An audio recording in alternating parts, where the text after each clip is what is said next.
as security votes. If state governors can have 300 million, I'm sure he's running into the billions of dollars. So the reality is this: we are just seeing the manifestations of fraud, which has been on, which is what the entire DNA of this government is.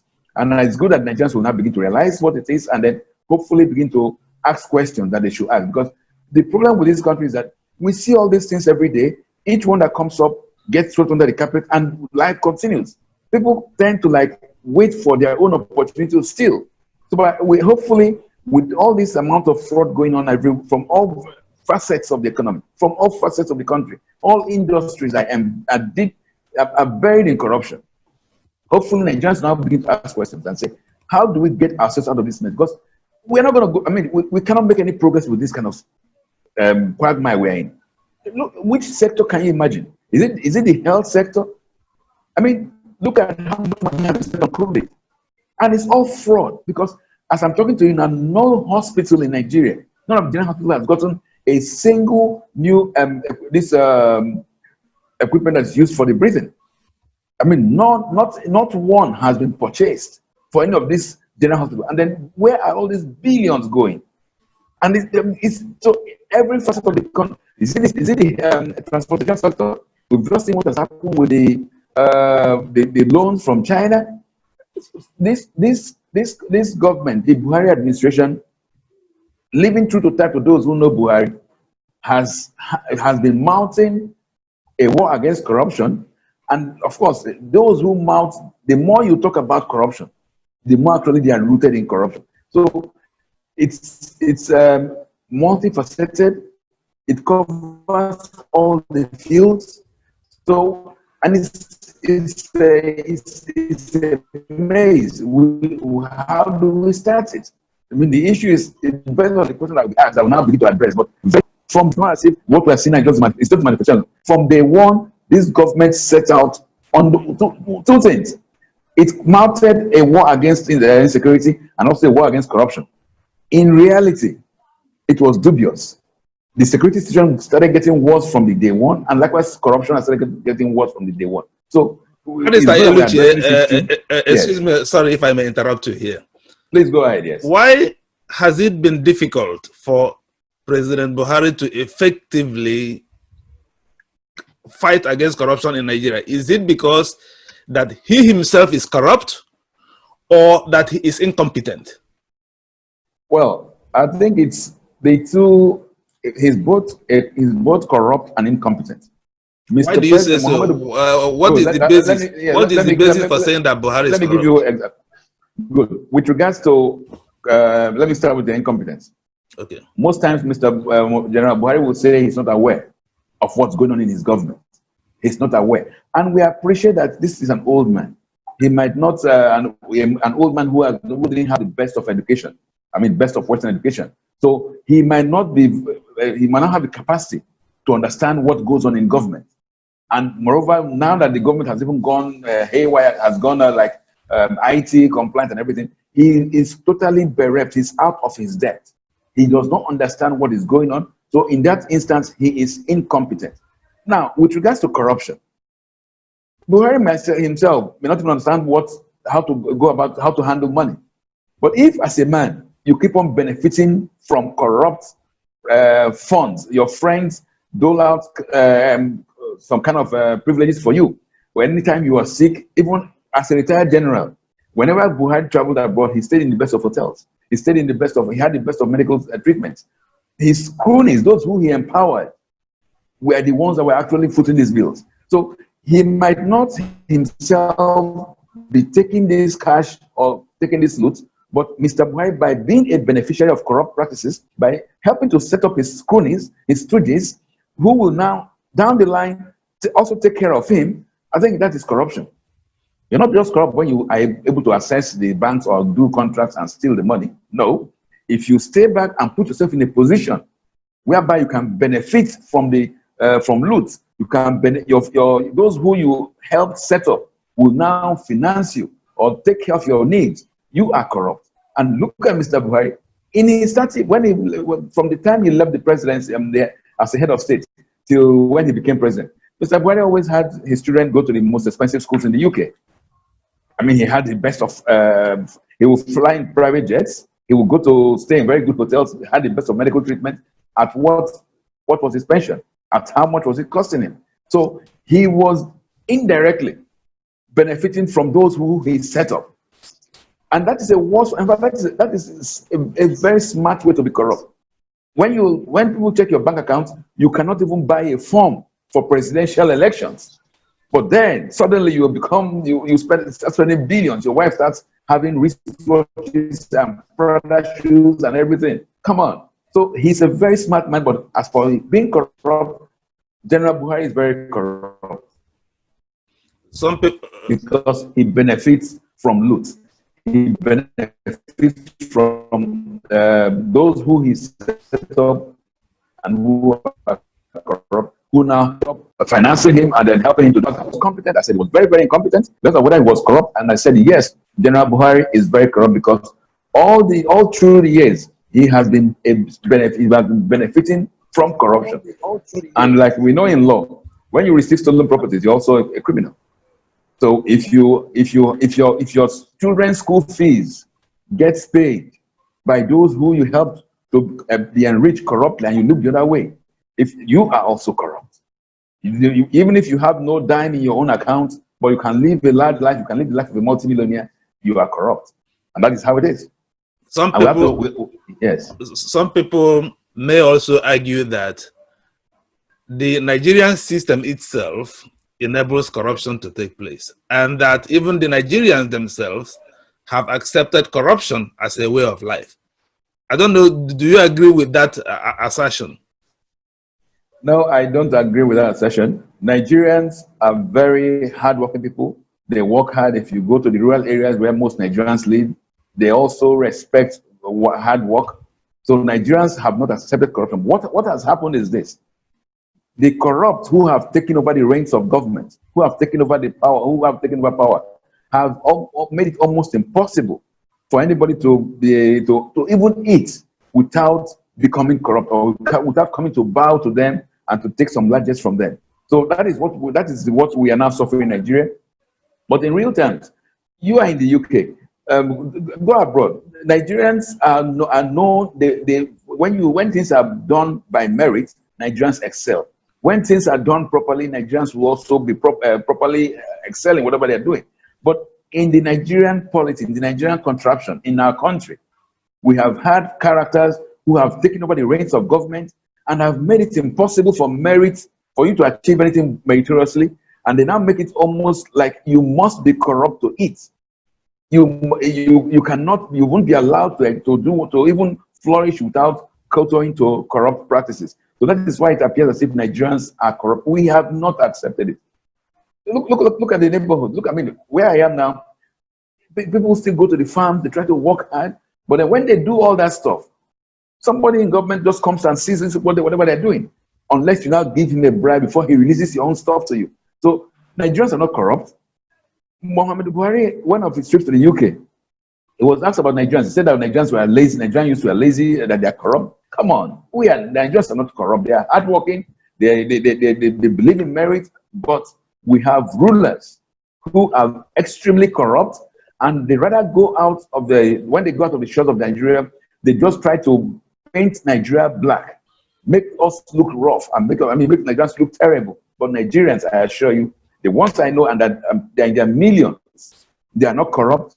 They are upright people, but they have been pushed by these corrupt characters who rule over us to almost have to steal to eat, which should not be. Yeah, okay, President Buhari has also, we remember the press statement he released about the Nigerian judiciary. We saw that when Buhari came into power, he was energetic in trying to confront the corruption in the Nigerian judiciary, and some even justices of the Supreme Court were arrested by the DSS. Some of them were being prosecuted, and we know that the prosecution has come to nothing. We also see instances where judiciary, when the prosecution for corruption started in the courts, at some point the delays and the institutional defects in the Nigerian judiciary does not allow the prosecution to go its full length. So in essence, the president has blamed the judiciary for stunting the war against corruption. What do you have to respond to that? Well, that is in the character of any corrupt person, to always make others look bad, look corrupt. The reality is this, and don't think it's only the judiciary. If you remember, during the 8th National Assembly, the executive branch went out of its way to vilify the leadership of the National Assembly. Accused the president of the Senate of armed robbery. They were just like trying to scuttle the National Assembly, make them look very bad in the eyes of Nigerians. That is the same thing that the executive did with the judiciary. You send in masked policemen, security personnel to go and break down the houses of judges in the middle of the night and drag them with their wives in their pajamas for all to see that they were corrupt. When these are people you could have just asked to come and report at an office. So it was just grandstanding to make it appear as if anything was being done. But in reality, what Mr. President, what the Buhari administration did with the judiciary was to put the fear of the SSS and the security operatives on the judiciary so that he can have his way any way he wants it, which is also an act of corruption. Because there are several ways you could have addressed, even if there was corruption in the judiciary, there are several ways, decent ways that you address any corruption in the judiciary. You invite them, but then when you now go out of your way to try to malign the institution, and he was very, very careful about it. They went for the head of the judiciary, the Chief Justice of the Federation. That was the person they went after, and then they used a very flimsy procedure to embarrass him out of office. Now, the whole idea of that push against the judiciary was if the CJ was to tell all the other judges and the judicial officers, if the CJ, the Chief Justice of the country, can be rubbish, then who are you?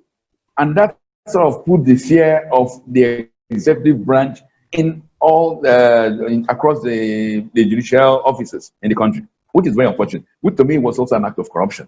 And so I don't think he actually meant well by his activities against the judges. I'm not saying that there are no judges who are corrupt, but there are mechanisms. The Nigerian Judicial Council is there, the NCJ. They are there to actually checkmate and take care of corrupt judges. But when you now bastardize that process, when you try to put a scare tactics into it, you scuttle what the judiciary is. You mess up the judiciary, and unfortunately Nigerians mistook that attack against the judiciary as part of the war against corruption. It was not. It was just to bolster the image of the executive, to make Nigerians think that okay, now we have a saint who is at the helm of affairs of the executive. Every other person, the judiciary, the National Assembly, every other person is a devil except the president. But that is not true. We are now seeing that in reality, this executive headed by Muhammadu Buhari has been one of the most corrupt ever. And nothing testifies to that, more than the fact that the current probe, what's going on with the EFCC. The 8th Assembly severally refused to approve the nomination of this Ibrahim Magu character because they felt he was not fit, he was a corrupt entity. But Mr. President, for reasons best known to him, insisted on having this character to remain as the EFCC chairman. And down the road, 3, 4, 5 years later, what are we seeing? We've seen that the EFCC is a cesspool of corruption itself. Who do we blame for that? None other than the man who refused the advice of the National Assembly and insisted on having this character, Ibrahim Magu, as the EFCC chairman. So you cannot, for instance, separate whatever you are finding, whatever allegations against Ibrahim Magu from the person of Muhammadu Buhari. Because if he had listened to what the National Assembly had said, we wouldn't be in this mess. But we are in this mess because Mr. President had some interest in having Ibrahim Magu. Perhaps now Muhammadu Buhari can come and tell us exactly what his interests were in insisting that Ibrahim Magu should remain as the EFCC chairperson. What you've just said about the EFCC, brings us to the point of what led to this conversation in the first place. The allegations of corruption in the Economic and Financial Crimes Commission. Are you saying that the EFCC has not been effective under Ibrahim Magu, under the president, or under Buhari because the EFCC itself is corrupt, or that Magu is corrupt? Generally, what is your opinion regarding the face-off between the Attorney General of the Federation and the acting chairman of the suspended acting chairman of the EFCC, Magu? Well, to answer that question, we have to even look at the very fundamentals of the EFCC. The EFCC, right from when it was set up by Olusegun Obasanjo, was set up as just a Gestapo outfit to basically attack political enemies and maybe pursue small fries, Yahoo boys on the streets. That was basically what the EFCC was set up for. And right from the days of Ibrahim Nuhu Ribadu, through Farida Waziri, through Ibrahim Lamrude, and up to the present one, that has been what the EFCC has been doing. Going after the small fries, and then once in a while trying to check those who try to go against the person who is occupying the executive office. The EFCC has not ever, since its incorporation, addressed the issue of corruption. And it is not even set up to address the issue of corruption. Why I say that is this. The EFCC is one of those bodies where you have the chairman, who is also the chief executive officer. It reports to virtually no other person. The chairman, the CEO, reports to himself. That itself is a structure for corruption. So, that is the structure of the EFCC allows for corruption. There is no supervisory board that the EFCC CEO reports to. He is the chief executive officer, and he's also the chairman of the board. So you see corruption embedded in the structure of the EFCC. Now, fast forward to the current I wouldn't say current, to the just suspended acting chairman of the EFCC. Ibrahim Magu had an opportunity to show he was serious with addressing the issue of corruption. His immediate predecessor in office, Ibrahim Lamrude, was, in fact, when the National Assembly called him to account for the billions that were seized, that the EFCC seized during Ibrahim Lamrude's tenure, the young man skipped, left the country and ran away. So when Ibrahim Magu became the boss of EFCC, and this Lamrude came back on the scene, nobody arrested him. Nobody even tried to pick him up and say, come and explain what happened to all these billions that the National Assembly said you can't account for. So from that very onset, when a man cannot probe his immediate predecessor, that tells you that from the onset, he also wants to do his own stuff. He also wants to get away with his own scams. So, that is common sense. And right from day one, you've seen several instances where this Ibrahim, right from day one, I didn't even have any hope that there will be any change with this character, because it's part of these guys who have been in charge ever since. You have a situation whereby chief of staff of Nuhu Ribadu becomes the next chairman, chief of staff of Ibrahim Lamrude becomes the next chairman. So you have a vicious circle of characters who have a preset idea of how to use EFCC to just reloot the loot. It is Ibrahim Magu is not the first person who is going to be accused of that. The same thing was exactly the same things was what his predecessor in office, Lamrude, was accused of. Likewise, Farida Waziri, and even Nuhu Ribadu. So why are we making noise about this guy? This is what they are doing, what they are set up to do. And as it is, most likely, unless there is fundamental change in the structure of the EFCC, whoever gets appointed under this framework to become the new EFCC chair will also do what all his predecessors have done. He will reloot the loot, because these guys have virtually, nobody's checking them. You seize properties, you auction it, nobody's accounting for it, you use the monies as you like, and then at the end of the day, we start saying millions are missing. Why wouldn't the millions miss? The structure has no accountability in it. And in an instance where, in this particular instance, it was quite horrible. The National Assembly was ringing the bell. Remove this Ibrahim Magu guy. He's not good, he's not good, he's not good. Mr. President said no. He will remain there. Now we've seen, so what we have now, the outcome of what Ibrahim Magu has done is obviously what Mr. President Muhammadu Buhari will want him to do. And because otherwise he would have hearkened to the voice of the National Assembly and then done what was needful. But he kept on resubmitting his name, making the National Assembly, making a mockery of our democratic experience. It's quite unfortunate. So with what is going on in the National Assembly, in the probe of the EFCC, it's not going to lead us anywhere. And regarding his relationship with the Attorney General of the Federation, Malami is a very funny character. Several instances, there are things that this guy has done. You wonder, is he a senior lawyer or not? He's supposed to be a senior because of Nigeria, but there are several things he's actually done. You just wonder. Several releases, even actions. I mean, you wonder, is this a lawyer? But he's a senior because of Nigeria. So their relationship is like, who has the ears of Mr. President? They are not even acting based on law. The Attorney General of the Federation, his office was also auctioning properties that were seized. So it was like, I should loot more than you. That is what the quarrel is.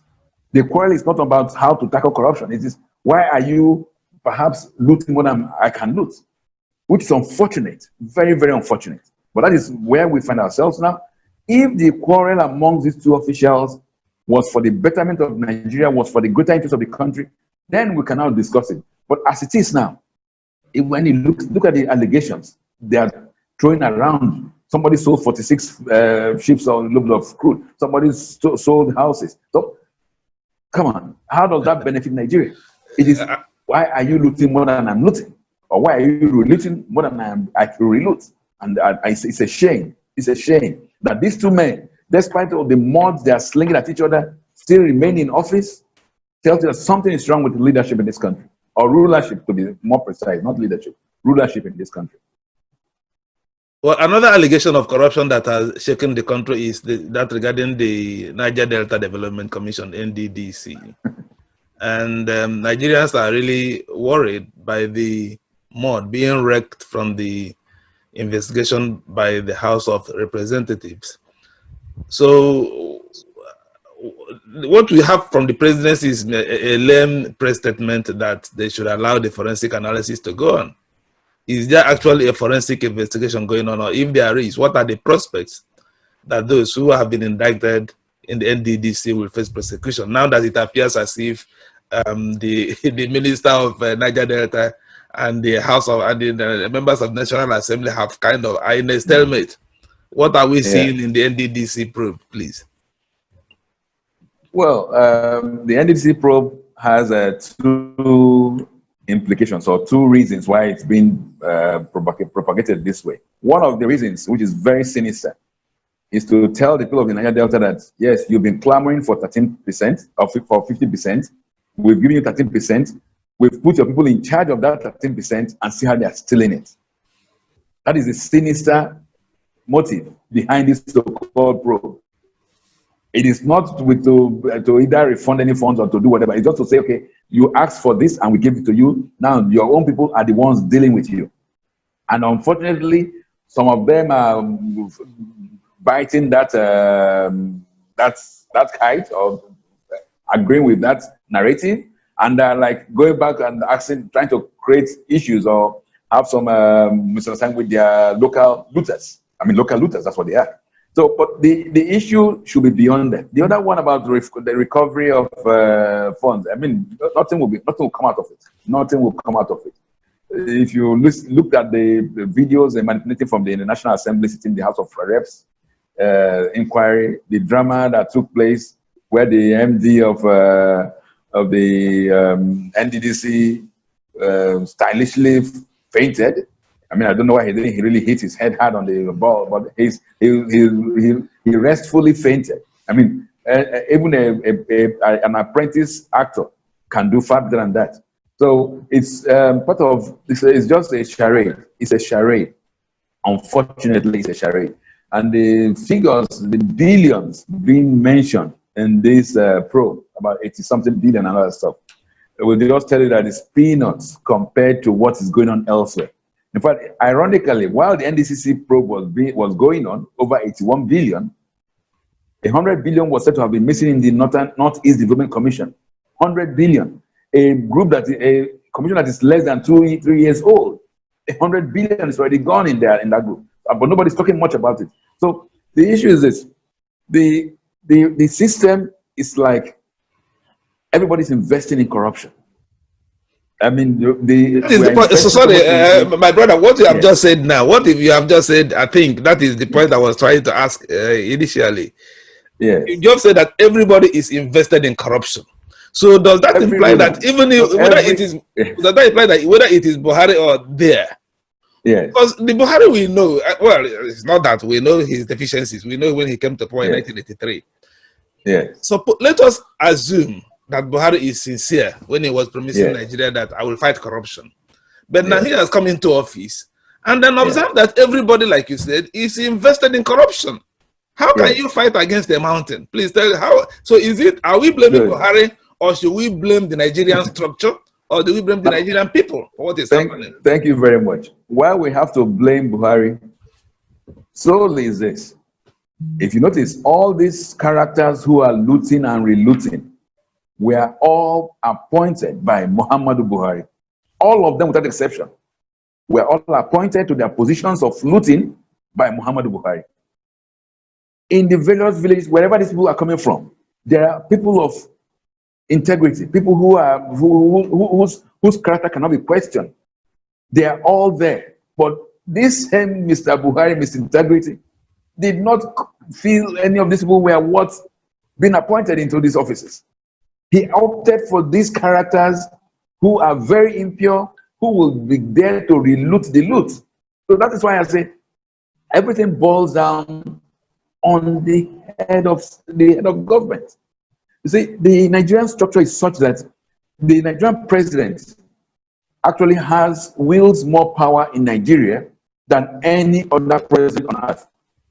He can virtually make a man a woman. I mean, that's the power the president wields. So if in reality Mr. President Muhammadu Buhari had come in with even a 50% belief in tackling corruption, it should be addressed. For every office he has appointed these people who are relooting, there are 1,000 Nigerians that can go there and do what is right. And look, people are saying, don't bring in policemen. I know, I have encountered several policemen, even very high-ranking policemen, up to the rank of AIGs, who are upright and they live according to their means. But no, those kind of people will not be seen by Mr. Buhari to appoint. I've also seen politicians who have tried to be upright, but they will not be appointed. The ones that will be appointed are those who will loot and reloot. That's why I say, when I say everybody, I am referring to everybody who has been appointed by General Muhammadu Buhari. So at all times, the whole problem comes back to his desk, because he could have appointed better people. He could have appointed the real Nigerians who want to create change, and they are bound. They are all over. He could have, for goodness sake, for the post of Attorney General of the Federation, I can count over 1,000 lawyers who can get there and do a far better job. For even the EFCC, there are upright people who can do it. For the Minister of Niger Delta, there are several people who can do better jobs. But who do we get appointed? Those who will loot and reloot. It's unfortunate, because we Nigerians, during the 2015 elections, some Nigerians were deceived by the packaging that was done, the immense packaging that even had some international flavor in it, to package someone like Buhari as a reformed Democrat, when those who actually knew that you cannot really reform this character. So it's unfortunate we're where we are, but that is the reality. Thank you. At this point, we will welcome the comments or questions from our guests tonight and our listeners. If you have any question, please, now is the time to start throwing them up. Or if you have any comment to make, right? We have Dr. George Davidson. Can we hear from you? If you will, please position your camera very well, or if you position yourself very well so that you'll be properly. Thank you very much.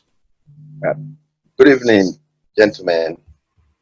Well, I want to appreciate the guest tonight. He has spoken eloquently. Like I will always say, there is no harm in airing the ills in our society. We will continue to air them even though it might seem not to be making impact now. I recall 2015, around June to be precise, shortly after the handover. I was privileged. If you take our memory back, recall that the president didn't move into the office. He was staying behind the DSS, where they call ASO Drive. I was privileged to meet him on a Friday. I met him one-on-one when I made up my mind to give him a classified information. And he assured me that I should go ahead, that I will get his support in every way. I met him one-on-one, breaking all protocols. But I think what happened after that, I found myself in the prison. To buttress what he is saying, I was privileged again to meet Malami when I came out of the prison. That is for the whistle I blew. That turned out it was a 43 billion naira whistle I blew. I met Malami. In my presence, part of those who actually committed this health sector fraud that I reveal, I met a professor who came to tell Malami. I was in the reception. The professor was in the reception. I was telling Malami that, look, they came after the meeting with Malami, because they went in before me. Malami never wanted to see me again. I sent my agent and met Malami's staff. I'm giving a background, please, so please bear with me. And it shows that the investigation all was compromised. Now, let's talk about when they said our rulers, we've never had leaders. I love the word of our guests. We've never had leaders. We've been having rulers.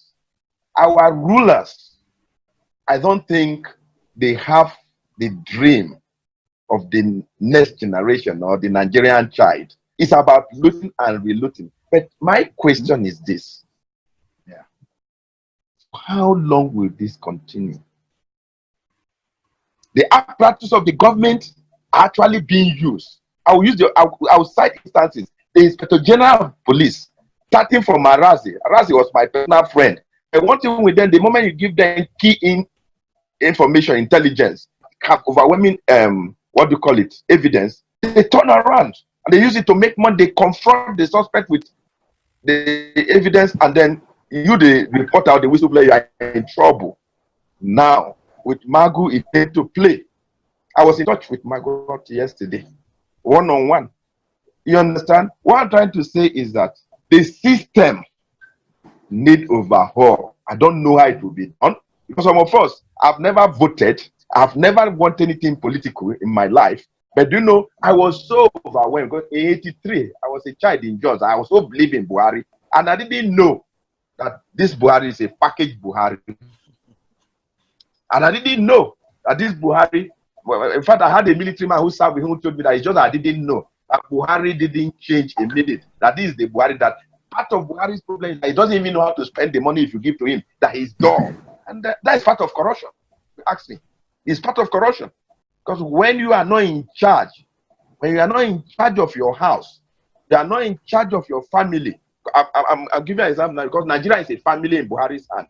If you cannot regulate yourself, how can you regulate a larger society? So I don't know. I love this participation. I'm in the field. Indo that is here will tell you. Dan, you know, I'm in the field. We create the news, we see the news. But if you see what Malami is doing, Malami will be contesting for governorship any moment, I believe, you know. He will be contesting. And I will tell the panel tomorrow or next, because I'm being invited, to tell them that, look, this is exactly the issue. It's about who loot most. Who loot most. Magu to me, I know all of them, is a better criminal. Sorry, they've not been convicted, but we are all saying it. Magu is a better person. Magu want to come out for governorship election, which we will see in the shortest time. But he believes the only problem he has is Magu. So earlier they removed Magu from his way. I don't believe in any of them. It's the system. And it's a revolving cycle. It's a revolving cycle. All right, they will continue. You. Yeah. George, we thank you very much for this contribution. We will take the response of our guests to the points, some of the points we have raised, if you noticed any. Yes. Yes, Barrister Eluchie. Okay. Yes. As to how we can move this or change the narrative, our current dire narrative, I think the way forward is this. It's a long haul. It's a long distance race. The change we're expecting may occur in our lifetimes if we are very lucky. But the whole idea is to sensitize the population, because one of the things that has kept us where we are is ignorance, palpable ignorance in the society. I mean, when I say ignorance, I'm not really just referring to those who are not educated. There are even the educated people who are also very ignorant of what is going on in the country. So those who can write should continue to write. Those who can talk should continue to talk. Because we need to build that critical mass in society to be able to confront these rascals who have been ruling over us. It's not something that an individual can go alone and then you achieve success, but you have to keep on sensitizing the masses, sensitizing people. It's true that there are several obstacles on the path of that sensitization, such as when you are trying to do your best, then they'll bring in issues of ethnicity, religion, tribalism to create a wedge. But then you have to continue to push and push and push, and then that's the most you can do, because they have the instruments of terror, they have the military, they have the police, they have everything, they have the prisons. So, but you have to keep on pushing. That is the way societies get changed. I mean, you have to just think in the long term. People like us, I know that even appearing this, there's a risk element in it, but who cares? There's even a risk element by sleeping in your house. So the reality is this: do the bit you can. If people get sensitized enough and are able to now create that change, wonderful. If they are not, perhaps the next generation will benefit from it. But we cannot tire from trying to cause this change, trying to speak truths to whoever, whether it is power or whatever, but we must continue to push. And then you don't say that we will all keep quiet and not say the truth because we fear incarceration or we fear death, because we'll all die one day. And then if you fear incarceration, you are already incarcerated. I mean, so why don't you feel free and do what you can do while you can do it? That's the reality about it. And quite well, the people who are up against are very lethal. They're very deadly, because the sums involved here is like incredible, billions of dollars. So they will do whatsoever they can. But that is why it is essential that we should continue to ensure that people get aware, become knowledgeable of the facts. And then it's a daunting task, no doubt, but it's a task that must be done. If we look at I thank you very much for what you have just said about talking about the solutions. If we look at the institutions in Nigeria that have been charged with tackling corruption, how do we strengthen them to do their task? How do we enable them to have the powers they need to deal with corruption in the first place? Let me kind of illustrate my question. When President Olusegun Obasanjo came into power, the first thing he did is to create the ICPC and the EFCC. And then when President Buhari came to power, one of the things he did was also to speed up the implementation of the was there a law for the Whistleblowers Act? But at least he put it into practice, the whistleblower system. Right now, I don't know the extent to which that whistleblower system is still being implemented. But how do we strengthen some of these institutions? Because if we depend only on an individual, for instance, I'm sure that take the UK. Once you give an individual power without responsibility, there is the tendency that such power will have to be abused. But if there are institutions that deals with that, then it no longer depends on an individual. So whether the individual is good or bad, the institutions will make sure that the system is functioning. So how does that apply to Nigeria, for instance? How do we strengthen the institutions to deal with corruption? Well, we still have the fundamental problem we have with the structure of the country. I mean, we have a structure that is skewed or erected not to succeed. Nigeria's structure, I mean, no matter, In every area you want to look at it, the structure is critical. It's when you have an Inspector General of Police who is based in Abuja, who decides who becomes the DPO in the Barungala or in Itigidi, in Cross River, whatever. I mean, it's impossible to actually excel or to even succeed. So the structure of the country is critical to the problems we are having, and then we have to tweak it. But pending when we tweak that structure, when we can restructure effectively, the issue of rulership or leadership comes into play. If we had a ruler or a leader who was like a benevolent dictator, whatever you can call it, because if you look at the Asian tigers and you ask yourself, how did they, even in the Latin American countries, how did they jump over the poverty hurdle and then become like fledgling economies? You need people at the helm of affairs who are patriotic, who have the interest of the country at heart. Unfortunately, we've not had that in this country. We've just had people who want to just steal and steal and steal. If we had people who had the interest of this country at heart, the structures we have is good enough for whatever we want to do. Let me give an example. While he was president, Ibrahim Babangida had all the professors in the world. In fact, he used more professors in his government than any other regime ever. And they had all kinds of agencies and protocols that could have moved Nigeria forward. But the problem we had then was, even as the head of state then, he did not have real patriotic zeal. He also wanted to enrich himself. And once people who you appoint look up and say, okay, Mr. President himself or the head of state himself is not being very objective, it's not being very transparent, the whole thing collapses. So the problem we've had, that's why we cannot do without it, is the issue of leadership. Once we have somebody who is focused, like I said, the Nigeria, we have more than enough flaws. We don't have to retweak or to whatever. We have all the enabling agencies. We even have more than enough agencies in this country to ensure that we do things right. But as long as those agencies will look at the top and they see that we have at the top a man who is not upright, a man who can still continue to benefit from corrupt practices, a man who will surround himself with cronies, his nephews, his in-laws, not people who are even meritoriously appointed, but they are just there because they are from his immediate environment. It won't work. So that is the issue we've had in this country. And how will it be changed? One, there could be a mistake. I mean, that's why I hope that maybe one of these days there will be a mistake in their choice of somebody who will become the leader or the ruler. And then things will get it right. Or people will be sensitized enough to now take back sovereignty and challenge those who have stolen sovereignty from them. Because sovereignty is actually for the interest of the people. So those who are the helm of affairs, who are relooting the loot, are actually stole the sovereignty from the people. So if there are two options, either we keep on sensitizing people and then hopefully down the line they will become conscious enough to take back the sovereignty, or we'll be on the watch out for a mistake, a crack in the wall. And these characters who are holding the whole system by the jugular will make a mistake and something else will happen. Mistakes are not impossible.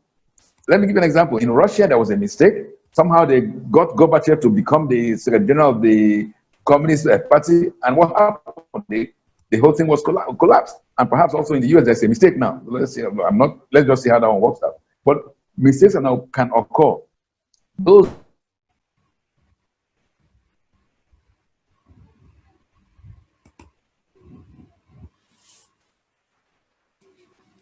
A mistake occurring, and then the people being sensitized to be able to take back sovereignty when they want to take it back. But for now, our people have been bludgeoned into a living dead situation. Nigerians are like the walking dead. They can't even think straight. Most people can't think straight because you are just struggling to eat, to eke out a living. But people have to be empowered that, look, your position is deliberate. It's not as if you need to be there. Your position is deliberate by those who want to continue to eat the public, to keep on relating the loot. So that's the way forward. So that's in the long term. Now that Buhari is in his, I think in the second year of the final term in office, are Nigerians now sentenced to simply wait until 2023, maybe for a mistake to happen, or does Buhari still have an opportunity to redeem himself, to redeem the promise he made to Nigerians in 2015 to tackle corruption? Or are we now sentenced to wait for another 2 years, or is there an opportunity for him to redeem himself? No, well, there is no issue of waiting for another 2 years. I said there are two options. Either you wait for a mistake to occur, or you take back your sovereignty. I mean, the people can do that at any time when they feel sufficiently mobilized. How can they do that? How can the people take back sovereignty? Well, by one thing is mass demonstrations. There's a right to protest against bad governance. I mean, it's a fundamental right. People have a right to congregate freely. So if that congregation becomes strong enough and you decide to actually take back the reins of government, it is possible, but it has to be done in a constitutional manner, and it's very, very possible. Once there is proper leadership of the crowd of such demonstrations, it is not impossible, and it won't be the first time it has happened in a democracy. And when such a thing happens, when they clamor for an exit becomes overwhelming, I'm sure if the Muhammadu Buhari is the reformed Democrat we've been told he is, and the people are not saying, Mr. President, resign and go, he will find a way to resign and go. I have severally called for him to resign, because I believe he's at his age, with his level of the way he acts, his mannerisms and everything. I think it is impossible to retool the Muhammadu Buhari, to make him change. It is not possible. And so the whole idea is, if he knows he cannot continue to rule, he can do simply, and he's been said to be a man of integrity, he should step aside. He should sign and resign, because he's overwhelmed. He's overwhelmed in all manners of, I mean, a president that comes and tells us that his service chiefs have failed him, and they've overstayed their stay in office, and you can't sack them. So it's really worrisome. So, I mean, he can resign and let somebody else have a shot at governance, because for now, it's a near hopeless situation for the country, for the contraption. All right. My final question, unless we have any of our guests who want to make any comments or ask any question. My final question would be, we see what is happening in Mali now, mass demonstrations against an incumbent administration, which the opposition are now keyed into and want to force the Malian president to resign. We have also seen mass demonstrations in Algeria against a government that people feel wasn't performing. We have seen mass insurrections in Venezuela, where poverty is pushing people to say, no, enough is enough, we want this government to go. We have seen all these things. But coming to Nigeria, why is the civil society docile? I live in 1986. It was just a mere rumor of, in a magazine, Ebony magazine, that the president's wife is amassing this amount of wealth. That we have the SAP riots, where we feel the president is trying to bring in a policy that people felt will pauperize the people. Now in Nigeria, now you have stories of one single individual stealing 200 billion, 300 billion, billion, and people will just take it as, you know, they argue about it in WhatsApp groups and Facebook and what, in Twitter. So what has happened to the Nigerian civil populace that this thing doesn't trigger outrage anymore? What has happened? In those countries you mentioned, Mali, Algeria, you are referring to nations. Nations, a nation in the real sense of the word, people who have a similar objective heading in one direction. Nigeria's case is peculiar. Nigeria is a contraption. I mean, there's nothing about no effort has been made at nation building. So you now have people who are existing at diametrically opposed to each other. And the system, the government invests in that division and has been investing in it for a while to ensure that the people don't come together. The poor man in Katsina, the poor man in Owerri, the poor man in Igbokuta in Lagos, they all have the same problems. Whether they are the fact that they are Fulani or that they are Igbo or Yoruba or whatever, it's still material, and their religion is not material. So, but you have a system whereby the rulers invest in these crevices, in these divides, to ensure that whenever there is any move to riot or to move against these looters then they bring in this Trump card of tribalism. It's not for my tribe, it's not for my religion, and all that stuff, and it dissipates the energy of the masses. The other thing these rulers do is this: they have empowered some in the military that will go there and shoot to kill. In Mali, in Algeria, in all these other countries you mentioned, when push comes to shove, the military will not shoot their own people. But you have people who, because of the amount of money these guys are amassing out in the looting of this contraption, they bring soldiers that are going there to mow down the crowd. They don't give a damn. And people are aware of this. So these are the issues that make Nigerians try to think twice before even coming out to demonstrate. Because you know that you're going to come up against rascal elements in the military and the security agencies that will shoot to kill. They even get promoted. They even get elevated when they do that. No, there's no consequences for using for shooting in that way, and so it makes it impossible for the people to coalesce, for the congregate, and then move against these rulers. But like I keep on saying, that is why we need to continue to sensitize people, and then for them to realize that, look, you're gonna die one day. Whether you die in your sleep or you die by the bullets of these rascals, you're going to die one day. So if you realize that you'll be, the death, even slow death based on hunger and disease, is worse than being hit by a bullet, you make your options. So hopefully Nigerians will begin to weigh their choices, weigh their options, and realize that we really cannot allow this nonsense to continue. We cannot simply allow, because it's dawning on everybody. With what is going on in Europe and America, it is now clear to everybody, look, you're better off taking care of the problems here than thinking an easier way out is to step out of the country or to check out. We are stuck here, and we have to get this country working again. So we hope that Nigerians will begin to think, count with their options effectively, and realize that these rascal elements who have been ruling over us for donkey years have to be confronted for our own good, for the good of the country, and for the good of the nation. Because ultimately, Nigeria is a wonderful country. It's a beautiful place. If you've like me have had the opportunity of staying in different parts of the country, you hardly have any country that is as endowed as this country anywhere in the world.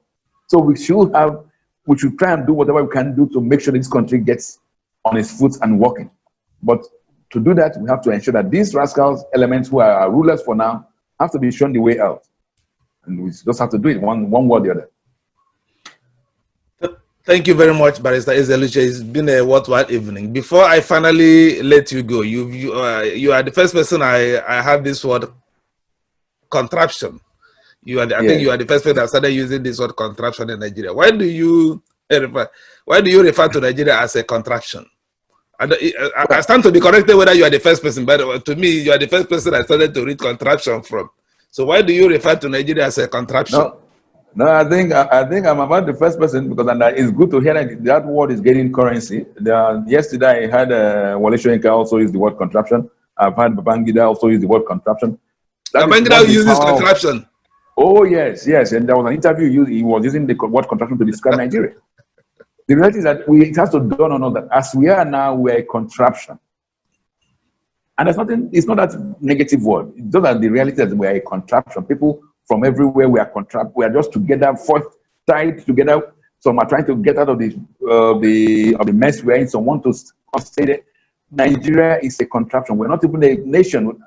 The lies, if we continue to dwell in those lies that we are a nation, we will miss the mark. But when you realize that we're a contraption, that we can make let us not miss this word. We can make this contraption. The US is a contraption, but they've been able to gather their contraption and make it into a very strong nation. But in our own case, we are allowing this contraption to be dismembered in our very own eyes. Even villages want to go out of the country. So Nigeria is a contraption. That's the truth. The earlier we realize and begin to address ourselves in that way and say, okay, we are a contraption. What do we now want? Do we want to make it better, or do we want to go our separate ways? For me, I believe we can still make Nigeria better. But if that making Nigeria better is at the cost of lives, then we may have to go our separate ways. But Nigeria is a contraption. without doubt.